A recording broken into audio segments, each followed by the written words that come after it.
نحمده ونستعينه ونستغفره ونعوذ بالله من شرور أنفسنا ومن سيئات أعمالنا من يهده الله فلا مضل له ومن يضلله فلا هادي له وأشهد أن لا إله إلا الله وحده لا شريك له وأشهد أن محمدا عبده ورسوله يا أيها الذين آمنوا اتقوا الله حق تقاته ولا تموتن إلا وأنتم مسلمون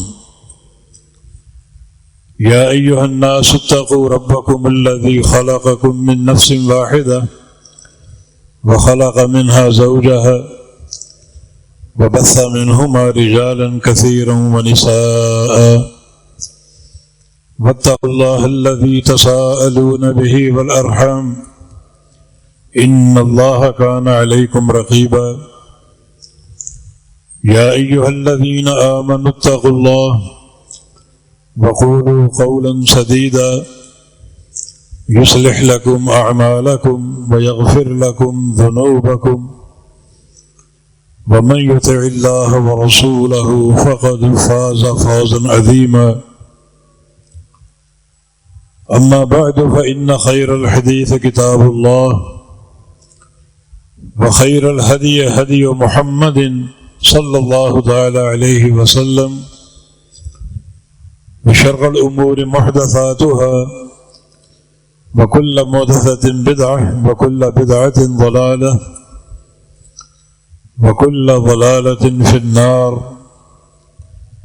من يطع الله ورسوله فقد رشد واهتدى ومن يعص الله ورسوله فقد ضل وغوى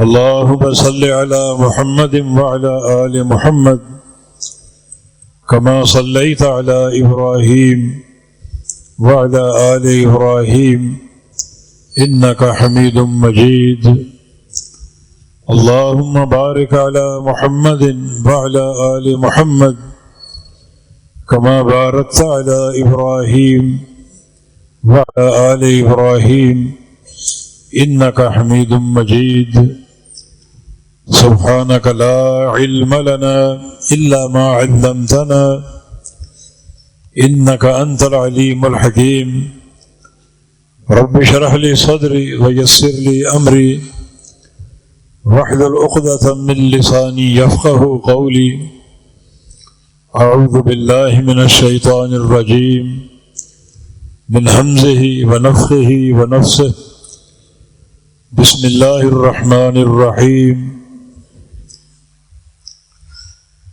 ورحمتي وسعت كل شيء فسأكتبها للذين يتقون ويؤتون الزكاة الذين يتبعون الرسول النبي الأمي الذي يجدونه مكتوبا عندهم في التوراة والإنجيل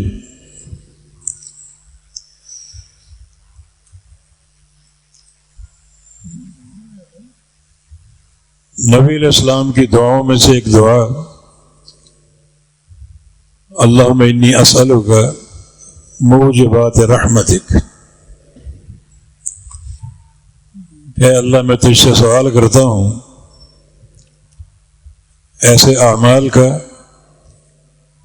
جو میرے لیے تیری رحمت کو واجب کر دیں، ایسے اعمال کرنے کی توفیق دے جن کے نتیجے میں تیری رحمت مجھے یقینی حاصل ہو جائے۔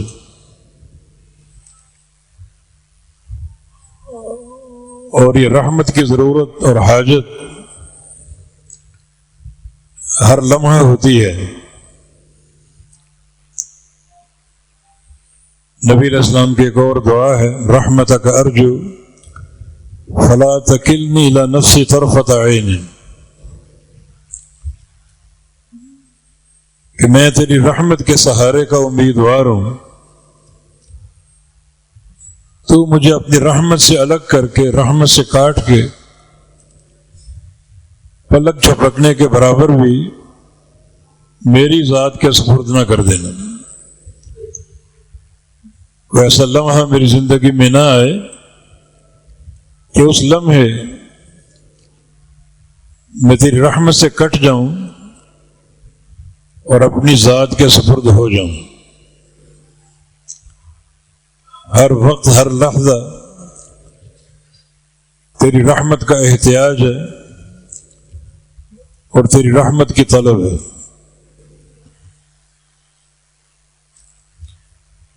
زندگی میں بھی اور مرنے کے بعد بھی. نبی علیہ السلام کے جنازے کی دعاؤں میں سے ایک دعا احتاج الی رحمتک اللہم ھذا عبدک ابن عبدک ابن امتک احتاج الی رحمتک وانت غنی عن عذابہ. یہ میت یہ تیرا بندہ ہے اور تیرے ایک بندے کا بیٹا ہے. اس وقت یہ سراسر تیری رحمت کا محتاج ہے.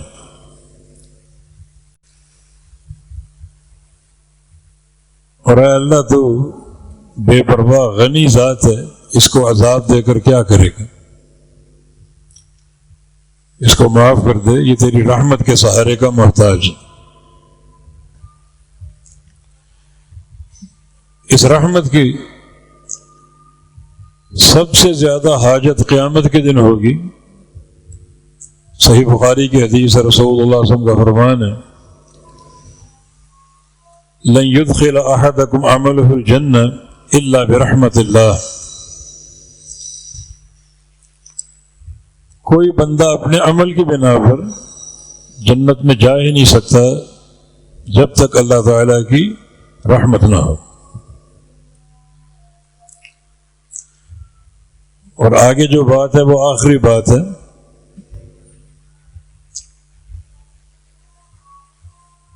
اگر رحمت کے بغیر کسی کا گزارا ہو سکتا ہوتا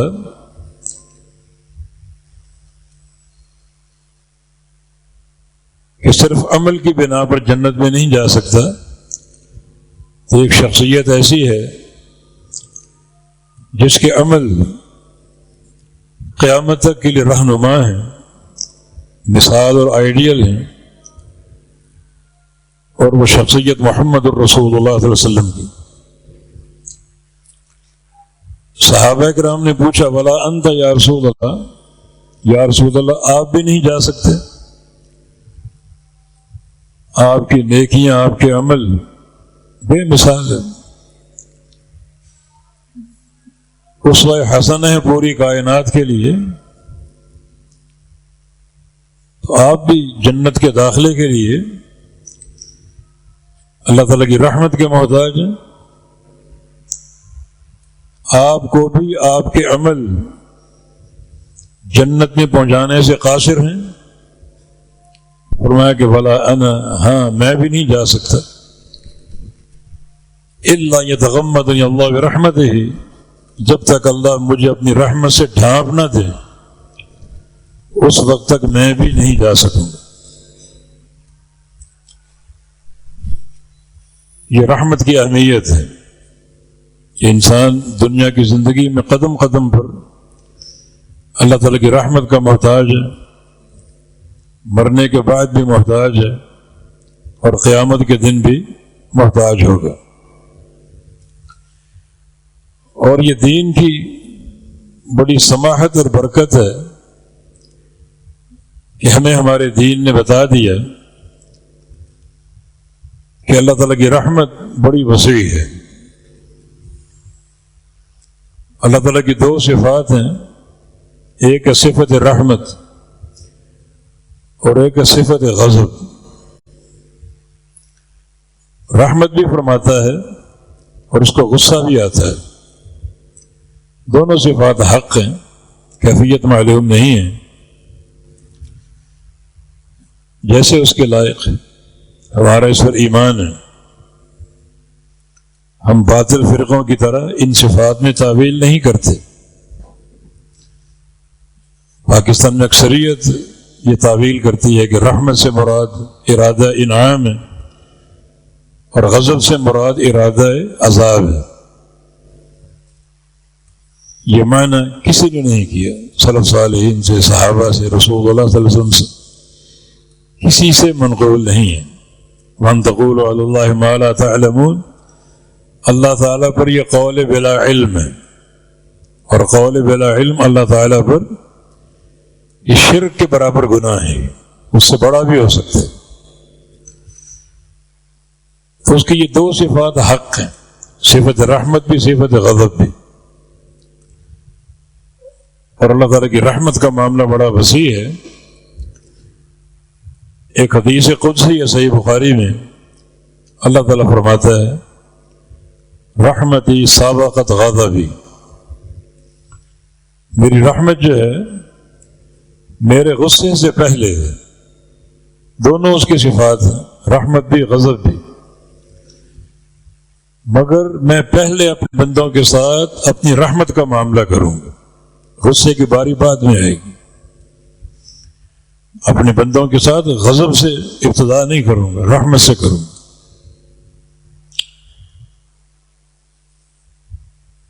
اور یہ اس کی رحمت ہے کہ اس نے انبیاء بھیجے اپنی تعلیمات دے کر، رحمت سے آغاز ہے نا۔ خود آخری نبی محمد الرسول اللہ علیہ وسلم جس معاشرے میں آئے، اس معاشرے پر اللہ کے عذاب کی حجت پوری ہو چکی تھی، شرک بھی تھا، خرافات بھی تھیں، چوری چکاری، قتل ڈکیتی، غارت گری، زنا، رقص و سرود، شراب، ہر چیز اس معاشرے میں موجود تھی۔ ان گناہوں کی بہتات، ایسے ایسے گناہ کہ ان میں سے ایک ایک گناہ پر اللہ تعالیٰ نے قوموں کو ملیا میٹ کر دیا تھا۔ قوم عاد، قوم ثمود، قوم لوط، قوم شعیب، قوم نوح اور فرعونی، اور وہ سارے گناہ ان میں جمع تھے۔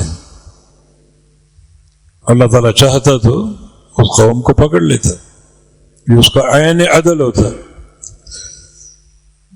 مگر رحمت ہی سابقت غضب ہی، پہلے رحمت ہے پھر غضب۔ اللہ پاک نے رحمت کا معاملہ فرما دیا اور اس قوم میں ایک نبی مبعوث فرما دیا، آخری نبی محمد الرسول اللہ صلی اللہ علیہ وسلم۔ یہ رحمت سے آغاز ہو چکا۔ اب یہ رحمت انہی لوگوں کے لیے ہے جو نبی کی اتباع کریں۔ اگر نبی کی اتباع نہیں کرتے تو پھر اللہ تعالیٰ کے غضب کی باری آئے گی، پھر اللہ پکڑے گا، دنیا میں بھی آخرت میں بھی، دائمی عذاب کے ساتھ۔ رحمت غضب سے مقدم ہے۔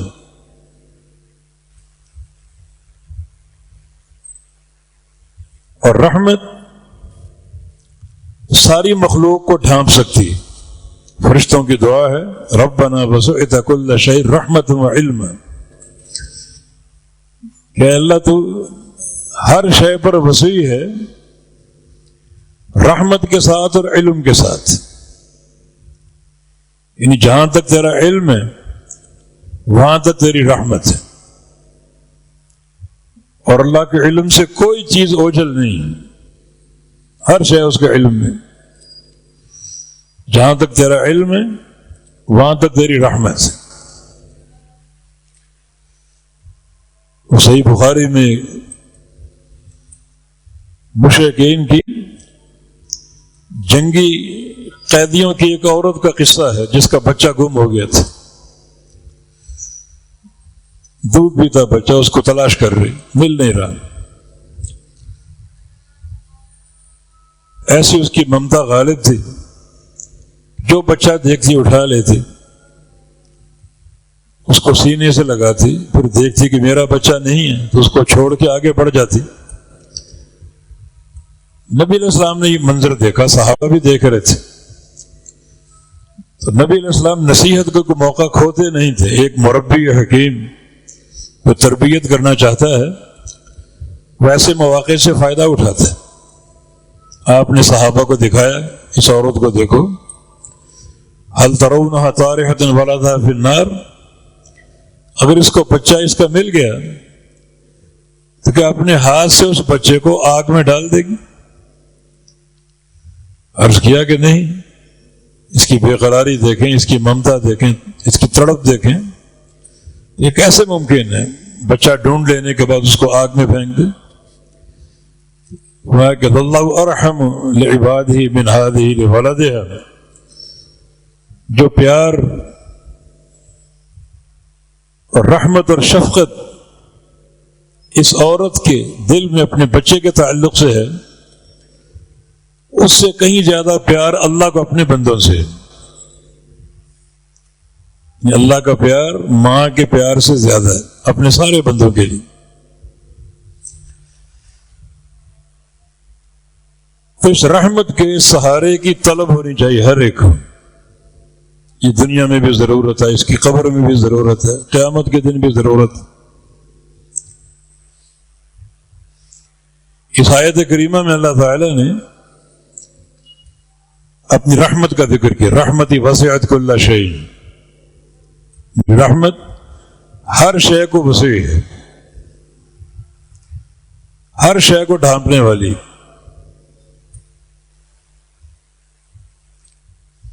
عبداللہ بن عباس مفسر قرآن، ان کی تفسیر،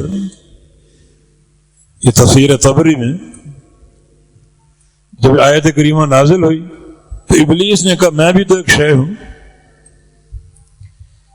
جب رحمت ہر شے کو وسیع ہے، ہر شے کو ڈھانپنے والی، میں بھی ایک شے ہوں، کوئی میں شے سے خارج تو نہیں ہوں، تو مانا یہ رحمت مجھے بھی ڈھانپ لے گی۔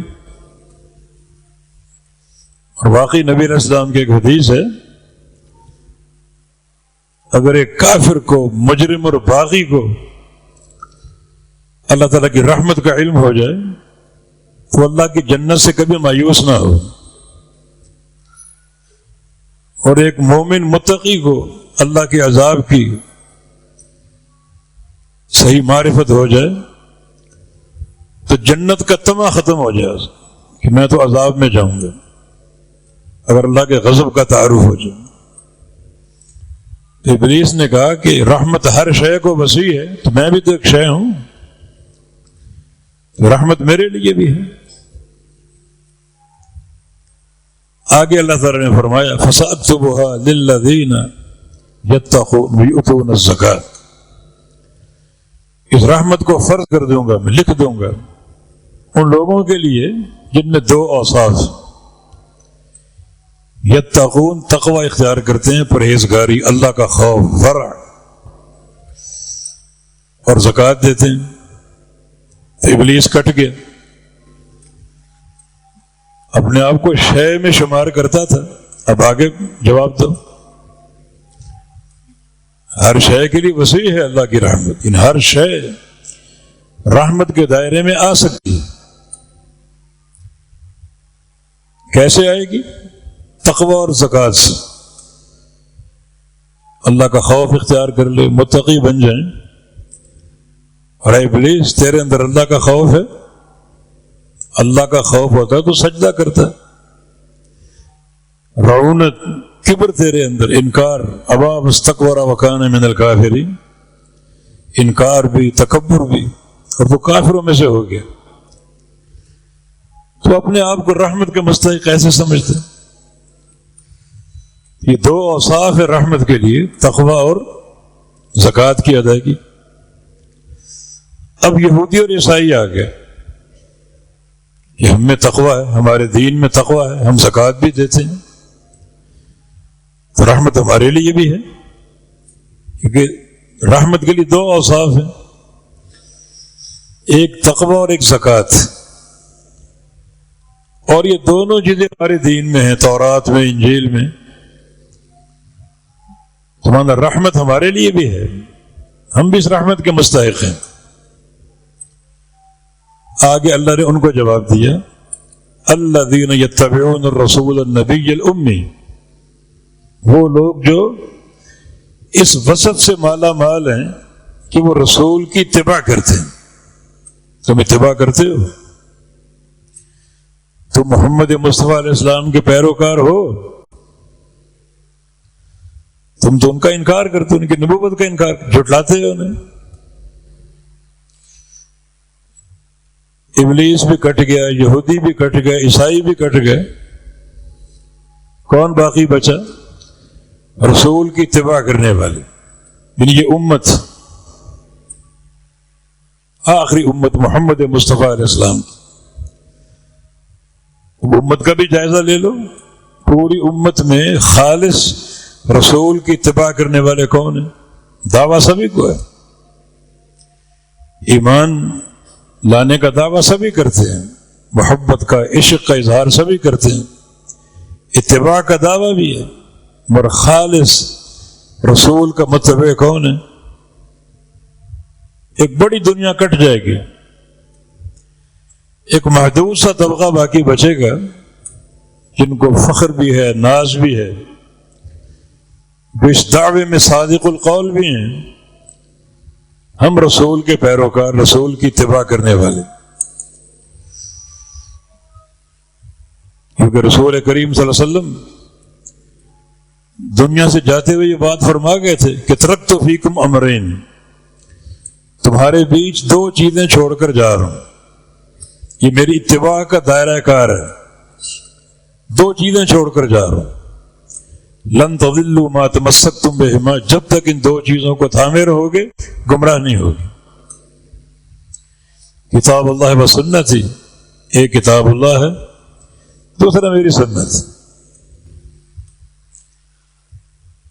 اب ڈھونڈو وہ کون سا طبقہ اور کون سی جماعت ہے جن کے ایک ہاتھ میں کتاب اللہ اور دوسرے میں سنت رسول اللہ۔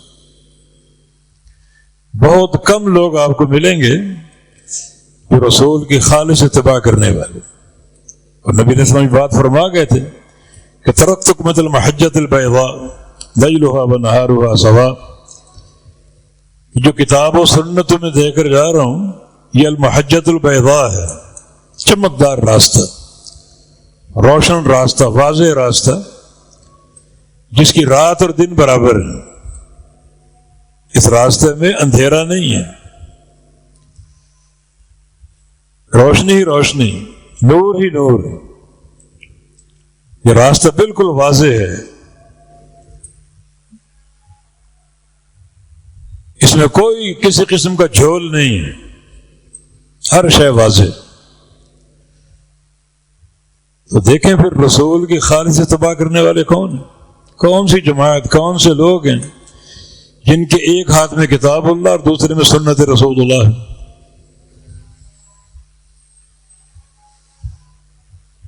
لوگوں نے تو بہت سی چیزیں شامل کر لیں،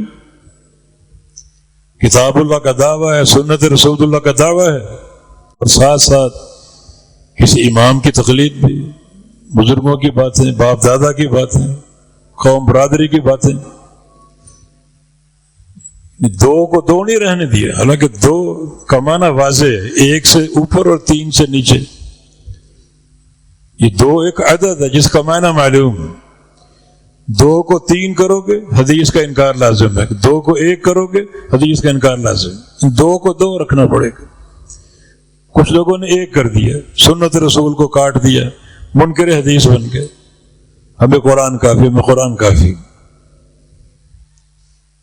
اللہ کے نبی ان سے ڈرا کر گئے کہ ایسے لوگ آئیں گے اپنے تکیوں پر ٹیک لگائے ہوئے اور کہیں کہ حسبنا کتاب اللہ، ہمیں قرآن کافی، حدیث کا انکار کریں گے۔ فتنہ اور یہ شر ہے، یہ دو کو ایک کر دیا، کچھ نے دو کو تین کر دیا، چار کر دیا، بڑھا دیا۔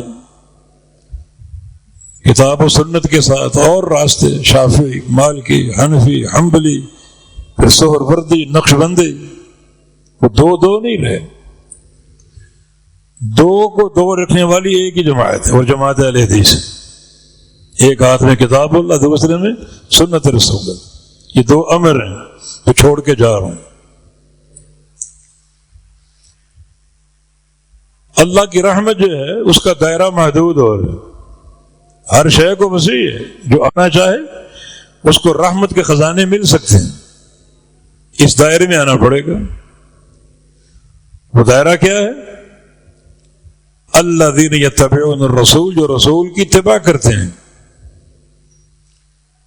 وہ اس رحمت کے دائرے میں۔ رسول کی اتباع بہت ہی غور و فکر کے ساتھ، کھلی نگاہوں کے ساتھ اس اتباع کا جذبہ اور حرص اپنے اندر پیدا کر لو۔ اس قدر یہ رحمت کا معاملہ ہے۔ ہم بعض اوقات کام کرتے ہیں مگر اتباع کا پہلو ہمارے ذہن میں نہیں ہوتا۔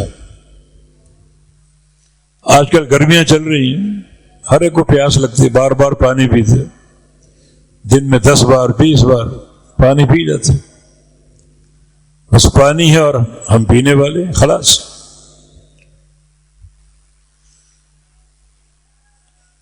اگر سنت کا شوق ہو تو پانی پینے کے تعلق سے 5 کام آپ کر سکتے ہیں۔ نمبر 1، نبی علیہ السلام کی سنت بسم اللہ پڑھ کے پانی پینا۔ ہو سکتا ہے بسم اللہ ہمارے ذہن میں ہو، پڑھتے بھی ہوں، مگر سنت کے علم کے بغیر بسم اللہ پڑھ کے پانی پینا میرے پیغمبر کی سنت، لہذا میں بسم اللہ پڑھ رہا ہوں۔ سیدھے ہاتھ سے پانی پینا پیغمبر علیہ السلام کی سنت، اس لیے سیدھے ہاتھ سے پانی پی رہا ہوں، 2 نیکیاں ہوگی۔ بیٹھ کے پانی پینا نبی علیہ السلام کی سنت، کھڑے ہو کے پینا جائز ہے، لیکن اصل سنت مستمرہ بیٹھ کے پینا ہے، 1 نیکی اور مل گئی۔ 3 سانسوں میں پانی پینا نبی علیہ السلام کی سنت۔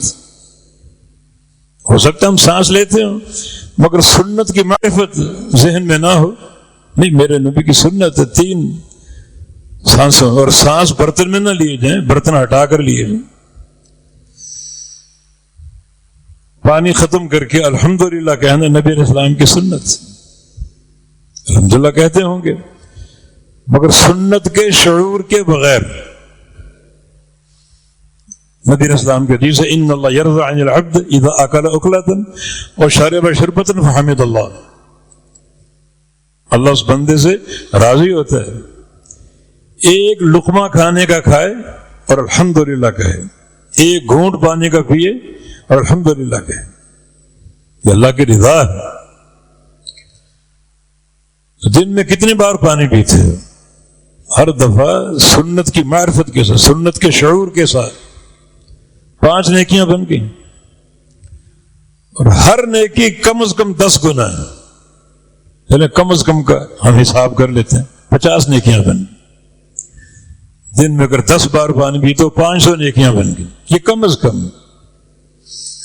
ورنہ جتنا جذبہ آپ کے اندر ہو سنت کی محبت کا، جتنا شوق ہو، جتنی طلب اور تڑپ ہو، اللہ اس طلب پر اجر کو بڑھا دیتا ہے،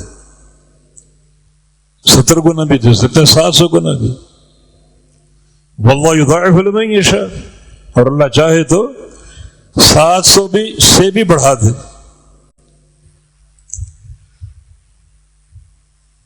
تو یہ بندہ کس قدر اللہ کی رحمت کے خزانے جمع کر سکتا ہے، ڈھیر لگا سکتا ہے۔ جس عمل میں سنت معلوم ہو، سنت پر عمل اس کے شعور میں موجود ہو، ورنہ عمل سرسری ہوتا ہے، گہرائی سے نہیں ہوتا۔ پانی تو آپ پی لیں گے، پیاس بجھ سکتی، لیکن جو حقیقی مزہ ان سنتوں پر عمل کرنے سے آئے گا، اس پانی پینے میں لذت ہوگی، برکت ہوگی، اللہ کی رضا ہوگی، اس کی توفیق میسر ہوگی ہر کام میں۔ تو یہ اتباع کے ذریعے رحمت کے خزانے بندہ سمیٹتا ہے۔ فرمایا کہ وَلَوْ أَنَّهُمْ فَعَلُوا مَا يُوعَظُونَ بِهِ لَكَانَ خَيْرًا لَهُمْ وَأَشَدَّ تَثْبِيتًا، اگر یہ لوگ صرف وہ کام کریں کہ میرا پیغمبر ان کو دیتا ہے، نصیحت کرتا ہے، کہ میرے پیغمبر کی سنت ہے، میرے پیغمبر کا جو عمل ہے، صرف وہ کام کریں، ایک تو ہر قسم کی خیر عطا فرما دیں، اس کو خیر مطلق کہا جاتا ہے، ہر قسم کی خیر، وہ کتنی خیر ہوگی، وَأَشَدَّ تَثْبِيتًا، اور یہ عمل ثابت قدمی کے اعتبار سے انتہائی شدید ہوگا۔ ثابت قدمی کے دو معنی، ایک ہے توحید پر ثابت قدمی، اللہ کے دین پر ثابت قدمی، لا الہ الا اللہ پر ثابت قدمی۔ اللہ دل کو پھرنے نہیں دے گا اگر ایک بندے کے اندر جذبہ ہو نبی کی اتباع کا۔ جذبہ اگر ایرے غیرے کی اتباع کو، باپ دادا کو پکڑے بیٹھے، برادری کو پکڑے بیٹھے، چھوڑنے کو تیار نہیں، وہ لوگ یہاں کٹ چکے۔ خالص نبی کی اتباع کا جذبہ ہو، ہم ثابت قدمی دیں گے اور اس کو پختہ کر دیں گے، اس کے قدم جما دیں گے، اور اس ثابت قدمی قیامت کے دن کام آئے گی۔ اللہ کے سامنے کھڑا ہونے کا مرحلہ، اللہ وہاں ثابت قدمی دے گا۔ پل صراط سے گزرنے کا مرحلہ، جس پل پر پھسلن ہوگی، قدموں کو استقرار نہیں ملے گا۔ آج اگر کلمہ توحید پر ثابت قدمی ہے تو اللہ وہاں ثابت قدمی دے گا۔ وشدت تثبیت، یہ سارا خزانہ نبی کی اتباع سے ملے گا۔ ثابت قدمی کا دوسرا معنی دشمن کے مقابلے میں ثابت قدمی، دشمن کے مقابلے میں،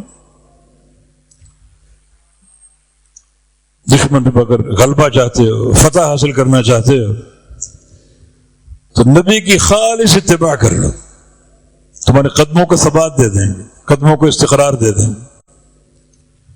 اور آج اس کی ضرورت ہے۔ ہم تقریباً حالت جنگ میں، آگے بڑی بڑی جنگیں حملہ آور ہو سکتی، ایک یلغار ہم پر قائم ہو سکتی۔ ہر چیز کو چھوڑ کر یہ روحانی اور معنوی ٹریننگ لیں، عقیدہ توحید کے ساتھ نبی کی اتباع کی۔ اسلحے کی بات کی، وَأَعِدُّوا لَهُمْ مَا اسْتَطَعْتُم مِّن قُوَّةٍ، اسلحے کا معاملہ ہے تو جو طاقت ہے وہ تیار کر لو۔ مقابلے میں اگر ایٹمی طاقت ہے تو ضروری ہے کہ تم بھی ایٹمی طاقت بنو، لیکن ادخلوا فی السلم کافہ، اسلام میں پورے آ جاؤ، نبی کی غلامی، اللہ کی توحید۔ اللہ تعالیٰ فتح دینے میں، نصرت اور تائید دینے میں وسائل کا محتاج نہیں۔ ایمان کی سلامتی، ایمان کی پختگی، یہ ضروری۔ چند دن قبل جو پاکستان نے ہندوستان کی دھلائی کی ہے، اس کی پھینٹی لگائی ہے، صرف اسلام کے نام پر نا، توحید خالص خال خال نظر آتی۔ ہمارا جرنیل آصف منیر موحد ہے، احد الحدیث ہے، سپہ سالار کی برکت ہوتی، لیکن اگر پوری فوج بھی اس عظیم روحانی منصب سے منسلک ہو جائے، توحید آ جائے، سنت کی اتباع آ جائے، تو اللہ تعالیٰ کے وعدے باشدت تثبیت، دشمن کے مقابلے میں ثابت قدمی دیں گے۔ دو ملکوں میں جنگ جاری، اسرائیل اور ایران، دونوں باطل۔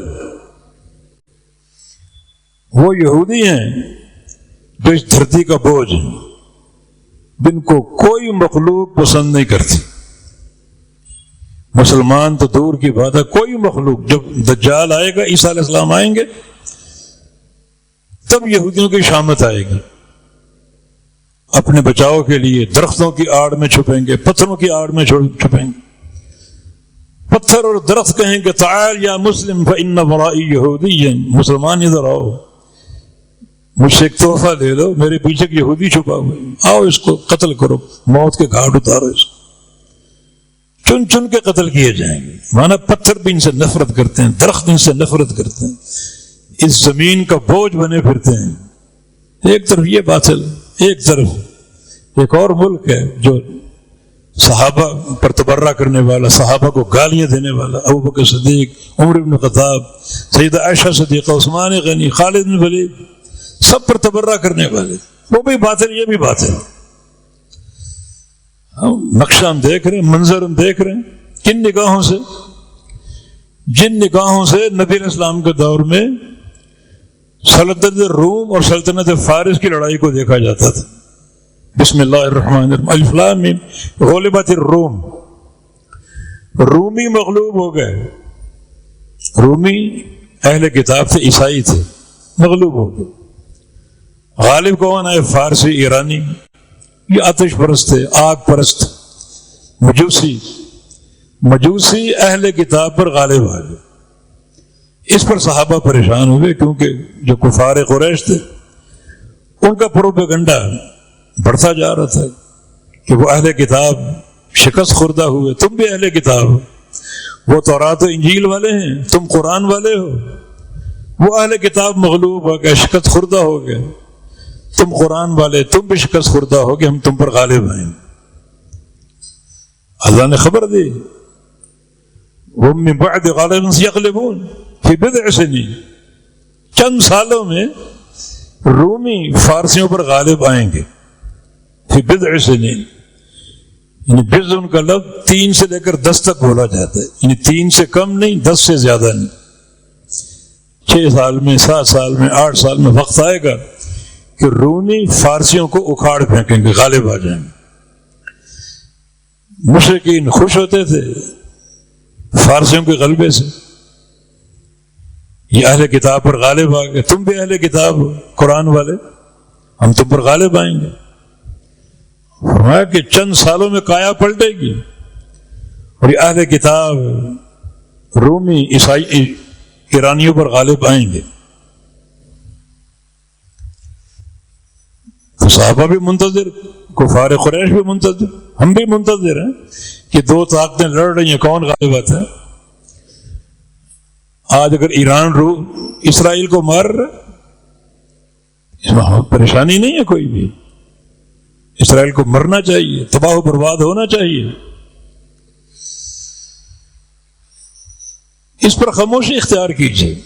میڈیا پر ایک طوفان بپا ہے، کوئی ایران کی تعریف میں رطب اللسان ہے اور کوئی ایران پر جرح کے اور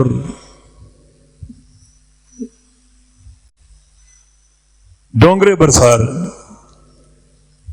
ان کے عقیدے پر وار کرنا چاہیے، لیکن یہ وقت نہیں، وقت خاموشی کا، جیسے صحابہ خاموش تھے۔ دونوں طاقتیں لڑ رہی ہیں، دیکھو کون غالب آتا ہے۔ رومی غالب آ گئے، ہم کو خوشی ہوگی، بس خاموشی سے حالات کا انتظار کرنا چاہیے۔ وقت کہاں جا کے ختم ہوتا ہے، اور ہماری حکومت کو چاہیے کہ اصل سازش کو پہچاننے کی کوشش کرے۔ اسرائیل رستہ بنا رہا ہے ہم تک پہنچنے کا، اور ہمارے بعد سعودی عرب پر، مکہ مدینہ پر۔ اسرائیل سے متصل شام ہے، شام کو وہ طاقت و تاراج کر چکا، آگے عراق ہے، عراق کو ستیہ ناز کر چکا، عراق کے بعد ایران ہے، وہاں جنگ جاری ہے، اور ایران پاکستان سے متصل ہے۔ پاکستان اس لیے ہدف نظر ہے کہ یہ ایٹمی طاقت ہے، اس کو مفلوج کرو تاکہ سعودی عرب پر قبضہ کرنا آسان ہو، معاملہ بالکل صاف ہو جائے گا۔ اس نظام پر آؤ، توحید خالص پر اور پیغمبر علیہ السلام کی غلامی، پیغمبر علیہ السلام کی اتباع پر، پھر اللہ ان وسائل کا محتاج نہیں۔ پیچھے امریکہ کی نحوستیں ہوں، اسرائیل ہو، پوری طاقتیں ہوں، اللہ سب سے اوپر، یہ سب اللہ کے نیچے ہیں۔ اللہ نے بڑی بڑی قوموں کو، بڑے بڑے جسوں کو تباہ و برباد کر دی۔ قوم عاد، قوم سمود، ان کے لاشیں اس طرح بکھرے ہوئے تھے جیسے کھجوروں کے لمبے لمبے تنے گرے ہوں، اتنی طاقتوں کے مالک تھے، اتنے وسائل کے مالک تھے۔ اللہ فرماتا ہے جو وسائل اور طاقت ہم نے ان کو دی تھی، قوم عاد کو، قوم سمود کو، اس کا 10واں حصہ بھی آپ کو نہیں دیا گیا، اور اللہ سب پر غالب آ گیا، سب پر، کسی کا محتاج نہیں، کسی وسائل کا محتاج نہیں۔ ضرورت پڑنے پر ہر چیز اللہ کا فوجی، پانی کے قطرے اللہ کی فوج ہیں، ریت کے ذرے اللہ کی فوج ہیں، ایک چیخ ہی اللہ کی فوج ہے، ایک چیخ ایسی بلند ہو جائے لوگوں کے کلیجے پھٹ جائیں اور وہ ڈھیر ہو جائیں زمین پر، اس کے فوج، ادخلوا فی السلم کافہ، تمہارا کام کیا؟ اسلام میں پورے آ جاؤ، تیاری بھی کرو، وَأَعِدُّوا لَهُم مَا اسْتَطَعْتُمْ، جو طاقت ہو تیاری کر لو۔ ایک وقت تھا فلسطینی لاٹھیوں سے مقابلہ کرتے تھے، اسرائیل کا پتھروں سے مقابلہ، اتنی طاقت تھی۔ جو طاقت ہو تیاری کرو، لیکن ایمان مضبوط ہو، عقیدہ مضبوط ہو، توحید راسخ ہو، نبی کی غلامی سچی ہو، اس غلامی میں جھول نہ ہو کوئی۔ اللہ تعالیٰ نے فرمایا کہ چند سالوں میں رومی ایرانیوں پر غالب آئیں گے۔ کفار قریش نے کہا ممکن ہی نہیں ہے، اتنی بڑی طاقت ایرانیوں کی، فارسیوں کی، رومی تو ٹوٹ پھوٹ چکے ہیں، کیسے غالب آ سکتے ہیں؟ چند سالوں میں۔ اور یومئذ یفرح المؤمنون بنصر اللہ، اس دن مومن اللہ کی مدد سے خوش ہوں گے۔ یہ خوشیاں دو تھیں، ایک رومیوں کا غلبہ فارسیوں پر، دوسرا ایک اور خوشی آپ کے لیے، رومیوں کے غلبے کی ابتدائی خبر کس دن آئی؟ میدان بدر میں۔ ادھر رومی فارسیوں پر غالب آ رہے ہیں، ادھر مسلمان کفار قریش پر غالب آ رہے ہیں۔ یہ اللہ کے نبی کی دو خبریں بظاہر دونوں ناقابل یقین تھی۔ پہلی خبر یہ تھی کہ رومی فارسیوں پر غالب آئیں گے، دوسری خبر یہ تھی کہ اللہ تعالیٰ مسلمانوں کو کفار قریش پر غلبہ دے گا۔ کیسے؟ بھوکے ننگے مسلمان اتنی بڑی طاقت پر قریش پر غالب آ جائیں گے۔ قریش کی دھاک تو پوری کائنات پر چھائی ہوئی ہے، سب ان سے ڈرتے ہیں۔ ابرا کے ہاتھی تباہ ہو گئے، ابرا کے فوجی تباہ ہو گئے، خود ابرا مارا گیا۔ قریش کا مقابلہ کون کر سکتا ہے؟ لیکن نبی نے خبر دی مسلمان غالب آئیں گے قریش پر، ادھر رومی غالب آئیں گے فارسیوں پر۔ ایک ہی دن دونوں خبریں آ گئی۔ میدان بدر میں تھے، رومیوں کے غلبے کی ابتدا کی خبر آ گئی، مسلمان خوش ہو گئے، اور ادھر بدر میں مسلمانوں نے کفار کے چھکے چھڑا دیے۔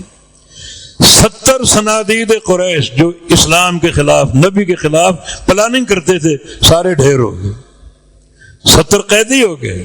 اس سے بڑی کوئی ذلت ہو سکتی؟ زخمی سارے ہوئے۔ یفرح المؤمنون بنصر اللہ، اس دن اللہ کی مدد سے مومن خوش ہو جائیں گے، باغ باغ ہو جائیں گے۔ ایک خبر وہاں سے آئی رومیوں کے غلبے کی، ایک خبر یہاں موجود ہے، ادھر مسلمانوں کا غلبہ کفار قریش پر، ادھر رومیوں کا غلبہ ان فارسیوں پر۔ پھر مکمل غلبے کی خبر کب آئی؟ پوری طرح ایرانی تاخت و تاراج ہو گئے، مغلوب ہو گئے، رومی پوری طرح غالب آ گئے۔ یہ مکمل خبر کب آئی؟ صلح حدیبیہ کے دن، وہ بھی غلبہ اسلام کا دن ہے۔ کفار کو تحریری معاہدہ کرنا پڑا، ایک میثاق تیار کرنی پڑی، صلح حدیبیہ۔ صحابہ کا قول ہے کہ اصل فتح صلح حدیبیہ ہے۔ تم سمجھو کہ فتح مکہ ہے، وہ بھی فتح ہے، مگر اصل فتح جو ہے صلح حدیبیہ ہے۔ کیونکہ فتح جو ہے ایک روحانی شے کا نام ہے۔ 10 سال جنگ نہ کرنے کا معاہدہ ہو گیا، معنی راستے محفوظ ہو گئے، معنی دعوت کا راستہ کھل گیا، اب ہر جگہ توحید بیان ہو سکتی۔ توحید کا بیان اگر ممکن ہو کسی مقام پر، کسی خطے میں، وہ مقام میرے لیے جنت ہے۔ اور یہ سب سے بڑا مقام اس وقت پوری دنیا میں پاکستان ہے۔ کہیں بھی کھڑے ہو کر آپ توحید بیان کر سکتے ہیں، توحید کی کتاب لکھ سکتے ہیں، توحید پر لیکچر دے سکتے ہیں، توحید کی دعا کر سکتے ہیں۔ گو یہاں قدم قدم پر شرک ہے، شرک کے اڈے ہیں، طواغیت ہیں، درگاہیں ہیں، آستانے ہیں، قبے ہیں۔ یہ اس زمین کی غلاظت کا سبب ہے، اس زمین کی پلیدگی کا سبب ہے۔ پھر ان کا مقابلہ آپ توحید خالص سے کر سکتے ہیں۔ جہاں آزادی سے کھڑے ہو کر آپ رب تعالیٰ کی توحید بیان کر سکتے ہیں، وہ جگہ آپ کے لیے جنت ہے۔ یہ سہولت دنیا میں کہیں نہیں۔ درسوں پر پابندی، خطبوں پر پابندی، بس مسجد میں اور نماز پڑھ کے چلے جاؤ، کوئی بات نہیں کر سکتا، کوئی دعوت نہیں دے سکتا، کوئی دے گا تو گرفتار کر لیا جائے گا۔ یہ آزادی پاکستان میں اس لحاظ سے جنت ہے۔ یہ خطہ ہمارے لیے محبوب خطہ ہے، اس میں بدنیت نہیں ہے۔ پاکستان سے محبت عقیدے اور توحید سے محبت کی ایک علامت ہے۔ ہر جگہ کھڑے ہو کر آپ توحید بیان کر سکتے ہیں بغیر کسی رکاوٹ کے۔ صلح حدیبیہ، یہ ابو امامہ الباہلی کا قول، یہ حقیقی فتح تھی، دعوت کے راستے کھل گئے۔ 10 سال جنگ نہ کرنے کا معاہدہ، لوگ ڈرتے تھے کفار قریش سے، کوئی اسلام قبول کرتا پکڑا جاتا، رستے میں ان کے پہرے تھے، رستے میں ان کے لوگ پھیلے ہوئے تھے، اسلام قبول کرنے کو پکڑتے تھے، ان کو تکلیفیں دیتے تھے۔ اب جنگ نہ کرنے کا معاہدہ ہو گیا، دعوت کا راستہ ہموار ہو گیا، اب قبیلے آ رہے ہیں، قومیں آ رہی ہیں، اسلام قبول کر رہی ہیں۔ اذا جاء نصر اللہ والفتح، اللہ کی مدد اور فتح، دو چیزیں آ گئیں۔ فتح مکہ ہے، اور اللہ کی مدد دعوت کی فراوانی، دعوت کی فراہمی، دعوت کی آسانی۔ یہ دوہری خوشی حدیبیہ والے دن بھی آئی، مکمل روم کے غلبے کی اور صلح حدیبیہ کی، دونوں ہمارے لیے خوشیاں ہیں، دونوں فتح مبین ہیں۔ تو ہم بغیر کوئی تبصرہ کیے بس انتظار کرو، دعائیں کرو، اللہ اسلام کے لیے خیر فرم، ہمارے ملک کے لیے خیر فرم، ملک کی حفاظت کرے۔ باقی ایک باطل دوسرے کو مار رہا، دوسرا باطل اس باطل کو مار رہا، اچھائی کی دعا کرو بس، نہ کسی کو تنقید کرو، نہ کسی کی تعریف کرو۔ باطل تعریف کا مستحق نہیں، تعریف کے قابل نہیں۔ جس خاموشی سے صحابہ منتظر تھے روم کے غلبے کی، اسی خاموشی سے آپ بھی انتظار کریں خیر کے غلبے کی، اپنے وطن کی حفاظت کی۔ مقصد بیان صرف یہ ہے کہ اس وقت ایک ہم خطرے کی حالت میں، ایک جنگ کی حالت میں، جنگ مسلط ہو سکتی۔ مودی تمام تر ناکامی کے باوجود آرام سے نہیں بیٹھا ہوا، کچھ نہ کچھ تخریبی منصوبہ اس کے ذہن میں چل رہا ہے، کسی وقت بھی یلغار کر سکتا ہے۔ ہماری قوت، ہماری کامیابی عقیدہ توحید اور پیغمبر اسلام کی غلامی کے ساتھ منسلک ہے۔ یہ قرآن کا مضمون ہے، فَلْيَعْبُدُوا رَبَّ هَذَا الْبَيْتِ الَّذِي أَطْعَمَهُم مِّن جُوعٍ وَآمَنَهُم مِّن خَوْفٍ۔ اس گھر کے رب کی عبادت کر لو، اللہ ہر چیز دے دے گا، فتح بھی، غلبہ بھی، کھانا بھی، امن بھی، ہر چیز عطا فرما دے گا۔ تو ہماری جو کامیابی کا راز ہے وہ تعلق بھی دین کے ساتھ ہے، نہ دنیا کا مال، نہ دنیا کی ثروت، نہ دنیا کے عہدے۔ ہماری فکر انہی منفی چیزوں تک محدود ہے۔ قرآن میں 3 صورتیں اکٹھی آئی ہیں، سورۃ العصر، والعصر ان الانسان لفی خسر الا الذین آمنوا۔ تم خسارے میں ہو، ہاں ایمان لے آؤ، عمل صالح کر لو، حق کی وصیت کرو، صبر کی وصیت کرو، تو تم خسارے سے نکل جاؤ گے، تمہیں طاقت آئے گی، غلبہ آئے گا۔ تم کیا سمجھتے ہو کہ طاقت مال و دولت میں ہے؟ یہی دنیا کا ہدف ہے؟ تو اگلی صورت میں ویل لکل ہمزۃ لمزۃ الذی جمع مالا وعددہ، ویل، بربادی، ہلاکت ان لوگوں کے لیے جو مال کو جمع کرتے ہیں اور گن گن کر رکھتے ہیں، مال کی محبت، ان کے لیے ویل ہے، تباہی، بربادی۔ مانا مال کام آنے والا نہیں۔ اگر تم سمجھتے ہو کہ مال کی کثرت اور مال کی فراوانی یہ غلبے کا باعث ہے، اس کے لیے تو ویل ہے، بربادی۔ یہ تم کیا سمجھتے ہو؟ عہدہ، برتری، دنیا کا اقتدار۔ بسم اللہ الرحمن الرحیم، الم تر کیف فعل ربک باصحاب الفیل۔ اس دور میں کیسی برتری تھی اصحاب الفیل کی، ابرا کی، ہاتھیوں کی فوج، اسلحے سے مالا مال، اور بڑا ایک وقار، بڑا ایک عہدہ۔ دنیا میں اس کی دہشت تاری تھی، اللہ نے کیسے برباد کر دی۔ نہ ہاتھی رہے، نہ فوجی رہے، نہ ابرارا، سب ختم۔ بقا کس کے لیے؟ الا الذین آمنوا وعملوا الصالحات وتواصوا بالحق وتواصوا بالصبر۔ خسارے سے نکالو اپنے آپ کو، خسارے سے خود نکلنا ہوگا، اپنی عبادت، اپنی ریاضت، اپنا مجاہدہ، توحید کا فہم، سنت کی محبت، عمل صالح خود نکالو، اور کوئی نہیں تمہیں نکالے گا، خود نکالو۔ نکالنا کیسے؟ یہ اصول اربع، ایمان، عمل صالح، حق کی وصیت اور صبر، یہ چار چیزیں تم کو خسارے سے نکال دیں، ان کے لیے بقا ہے۔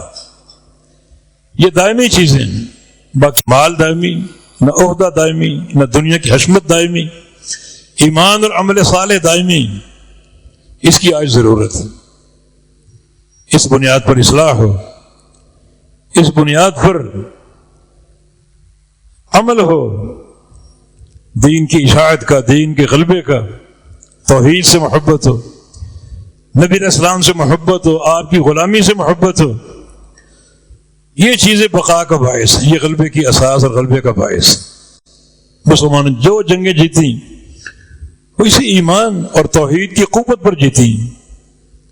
وسائل تو شاذ و نادر ہی میسر تھے، ایک جنگ میں وسائل میسر تھے، وہاں وسائل پر تکیہ ہو گیا۔ جنگ حنین اپنی کثرت پر ناز آ گیا، اپنے وسائل پر ناز آ گیا، اللہ نے کشادہ زمین کو کشادہ ہونے کے باوجود تنگ کر دیا۔ جنگ احد میں بھی کچھ نافرمانی ہوگی، ایک درے پر نبی علیہ السلام نے 50 صحابہ کو متعین کیا اور تا حکم ثانی کھڑا رہنے کا حکم دیا، فرمایا اگر فتح ہو جائے ہمیں، تم نے پھر بھی نیچے نہیں اترنا، اگر ہمیں شکست ہو جائے، دشمن ہمارے ٹکڑے ٹکڑے کر رہے، پھر بھی تم نے اس درے کو نہیں چھوڑ دیا اور جنگ کا پانسا پلٹ گیا۔ ہمیں جو کبھی مار پڑتی ہے تو دینی اقدار سے پیچھے رہنے کی بنا پر پڑتی، کہیں عقیدے کی کمزوری اور کہیں نبی علیہ السلام کی اتباع سے گریز، آپ کی غلامی سے گریز۔ یہ پیغام عام ہونا چاہیے اور اسی پیغام کے تعلق سے محنت ہو، تاکہ وہ جو ایک خطرات منڈلا رہے ہیں، اللہ مسلمانوں کو، اہل پاکستان کو، اہل وطن کو مستحکم کر دے، بس وہ توحید کی برکت سے اور نبی علیہ السلام کی سنت کی اتباع اور آپ کے طریقے کی پیروی کی برکت سے۔ یہ رحمت کی اساس بھی یہی ہے، جو موجبات رحمت ہیں، سر فہرست نبی علیہ السلام کی غلامی، آپ کی اتباع۔ الذین یتبعون رسول النبی الامی، یہ کس کے لیے ہے؟ ہر شے کے لیے نہیں، ہر شے پر وسیع ہے، ہر شے آ سکتی، رحمت لوٹ سکتی، لیکن ہر شے کے لیے ہے نہیں، جو آئے گا لوٹے گا۔ زکوٰۃ دینے والے تقوی اختیار، یہودی کہتے ہم بھی زکوٰۃ دیتے، ہم بھی متقی، عیسائیوں نے بھی کہا نہیں، الذین یتبعون الرسول، جو رسول کی اتباع کرتے ہیں۔ یہ شیطان بھی کٹ گیا، ابلیس بھی، یہودی بھی، عیسائی بھی، یہ امت باقی رہ گئی۔ اس امت میں وہ لوگ باقی رہیں گے جو خالص اللہ کے نبی کی اتباع کرتے ہیں، بڑے محدود لوگ۔ یہی قوت اور غلبے کا راز ہے۔